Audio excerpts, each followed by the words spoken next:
Yeah, so we continue the topics that are related to multi-local lifestyle and second homes, especially in case of the Nordic countries and Finland.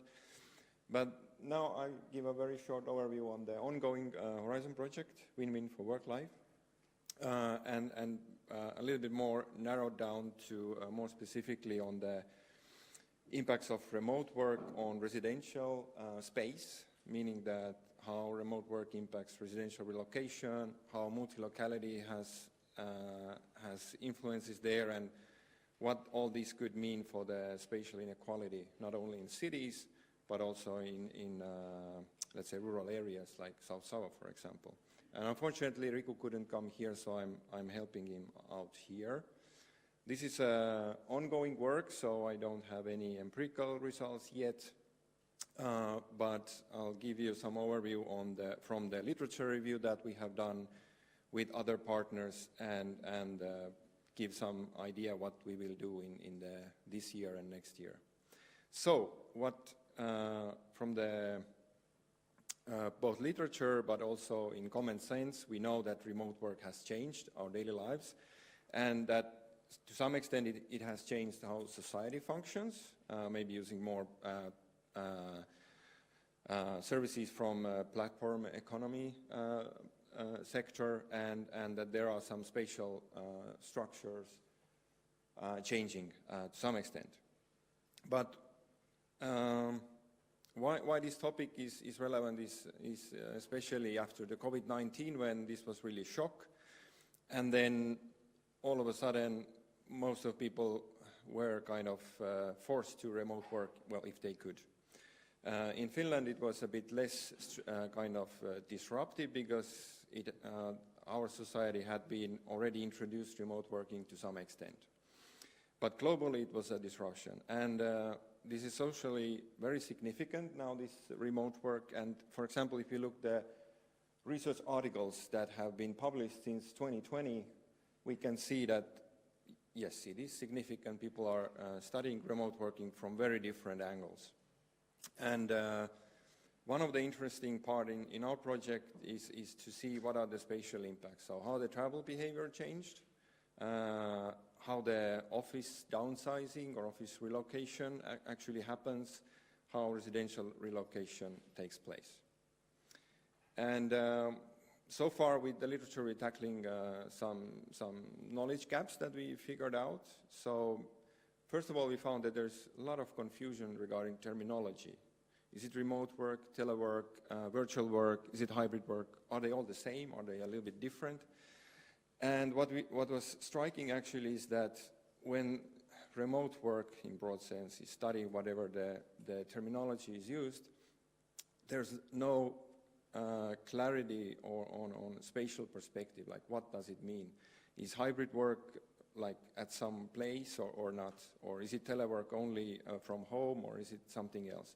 So then how we can study the spatial impacts if we don't know what this terminology actually mean from the spatial perspective? And from the literature review, we came up with the kind of proposed classification, how to a little bit make sense.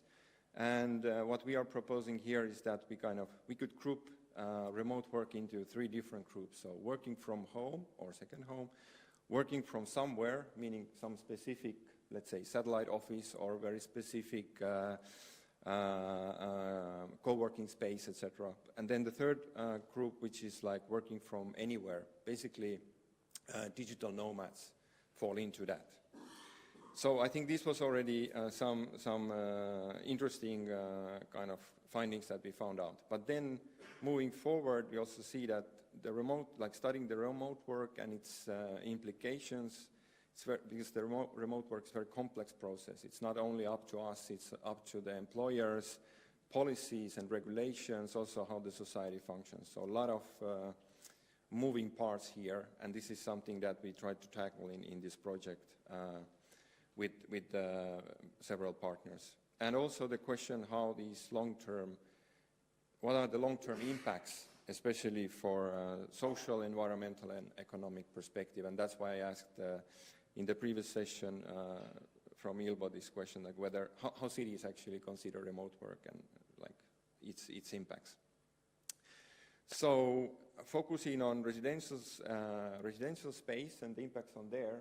So what we found out from the current literature, that there's lack of clear empirical knowledge, actually how remote work influences residential relocations and issues like that. And there are only like indirect analysis, so we have some indications from the property market analysis. We have some theoretical envisions that, well, according to theory, it should influence this and that, and then there are some expert opinions. But really, how the remote work influences cities, for example, or regional disparities, how these are there, how and where these questions are still open. And this is something that we now tackle. And our next steps in this project would be to focus on understanding the willingness and preferences for relocating, like the place of residence. And in case we have 5 different case studies in Europe, whereas one is focusing on Finland, especially in South Savo, on multilocality and remote working arrangements in rural regions. In Portugal, we're focusing on digital nomads, how that changes the city structure or service demand, etc. And in the greater region of Luxembourg, how remote work in satellite offices takes place for the cross-border workers. And how we do that is that we use different methods, so from interviews, from GPS tracking and time use diaries. We use some registry data and questionnaire surveys that we conduct as well. And we try to understand how changes in residential relocation then impact not only the health and well-being of these individuals, but also like broader sense, like from the environmental perspective, and what does it mean for the regional development and spatial inequality, meaning that what if people who are able to remote work are really moving away from the cities? What happens to the neighborhoods? Do we see higher segregation, for example?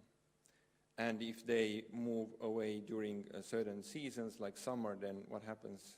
What's the social fabric in cities during summer? So these questions are what we are about to study in the next few years. And maybe this is the overview of this project. So I'm happy to answer any questions or comments. But thank you for